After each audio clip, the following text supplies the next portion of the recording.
And the storage and preservation should also be a big headache for the farmers as well as the government. What is your government doing on that? The silos, which is the exclusive preserve, or was the exclusive preserve of the federal government. So in the first instance, what we're doing is working with federal government to revamp those silos. Most of them are absolutely run down.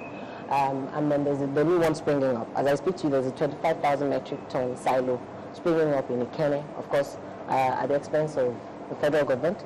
But of course, they look at needs per state. So again, it's not a freebie. Some have 50, some have 100 metric ton silo, to cushion storage.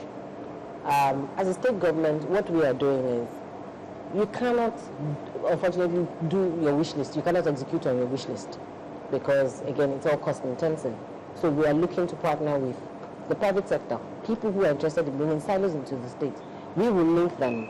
Our role is to now ensure that those silos are functional at all times. So the users, it's our responsibility to mobilize them when those silos are brought into the state. So is the policy on agriculture supporting existing farmers, or is it focused on attracting investors in agriculture? You cannot make your existing sustenance farmers, you cannot make them extinct.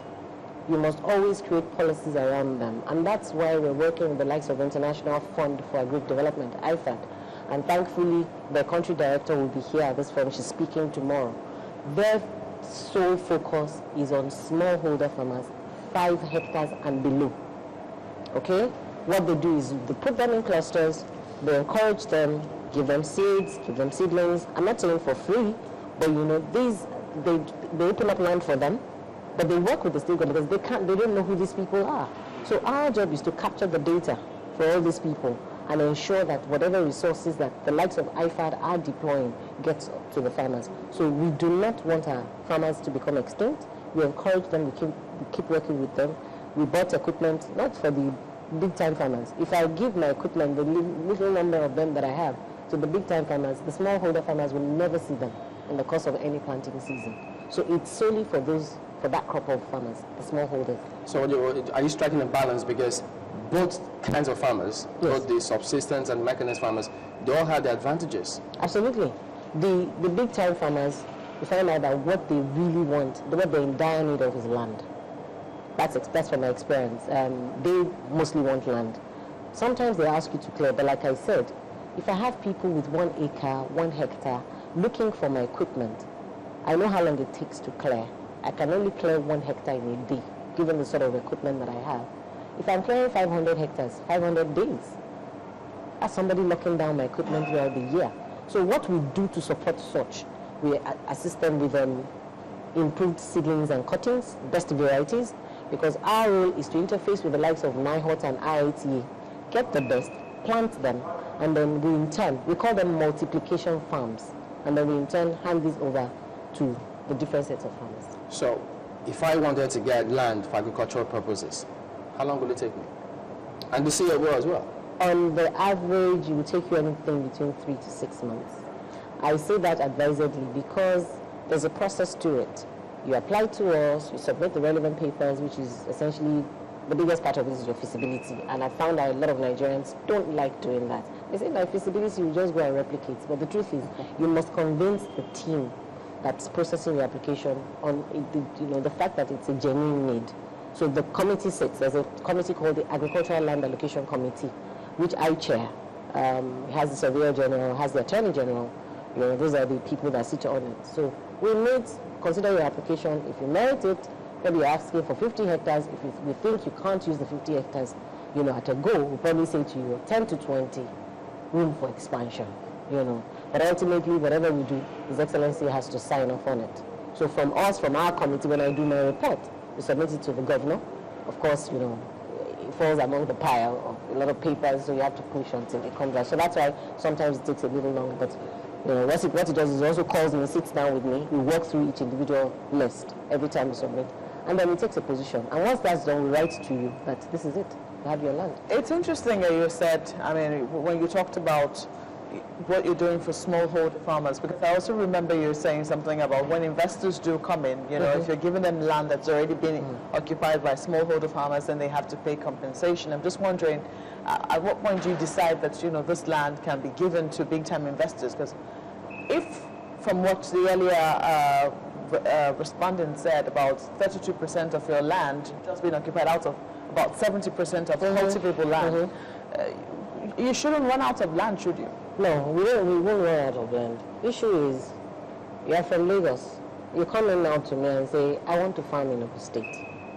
Maybe the land that's readily available is a 4-hour drive from Abeokuta. You see, we say, I don't want to go that far. Can't I have somewhere around here? Do you understand? So that's also something to contend with. Ogun State is vast. The 16,400 plus square kilometers of land is like that. Ogun State is huge, so you have to traverse the length and breadth of the state. Are there really farmers in your state? Are there really farmers? Absolutely, that's what we do mostly.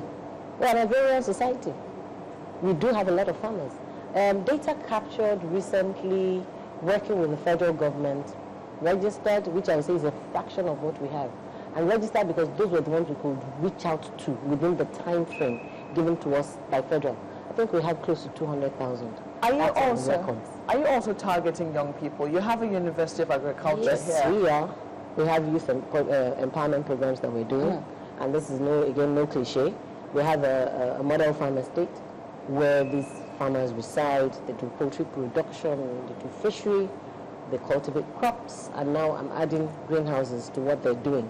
I'm also working with one of the biggest poultry farmers in the state. They want to set up a broiler outgrower scheme, you know, with them. So you find out that from dawn till dusk, these folks are busy. But you know, the difference is they're on site. They live there. The conveniences are there. And within the community in which they live, they also hired help. They have hired hands that work with them. So again, we are replicating that employment generation. In addition, finding out that the younger generation, being who we are, we're impatient. We like the good things of life. We've also done our research and found out that there's certain types of farming that are very comfortable. Greenhouse farming, for instance. The tomatoes you see on billboards, okay, you don't have it in the studio. They're real. Those huge things that you're looking at. And in the course of the tour today, we'll get to the location. Those tomatoes are real. We grow them in the greenhouses. Couple of varieties. These are tomatoes that when you harvest them, put them on a table, you don't need a fridge. Put them on the table, put them on a shelf anywhere. 2 weeks shelf life. They don't even, if you touch them, they're still hard to feel. So those are the sort of things, again, that we're working on. It's cost intensive, very high cost, but ultimately, we're getting the younger generation interested in those. Okay. All right, then. I want to thank you for coming on. Ronke Shokanfo is the Commissioner of Agriculture here in Ogun State. It's time for us to get to Melinda Kelami. She's in Lagos and she's standing by with the headline news. Go ahead, please.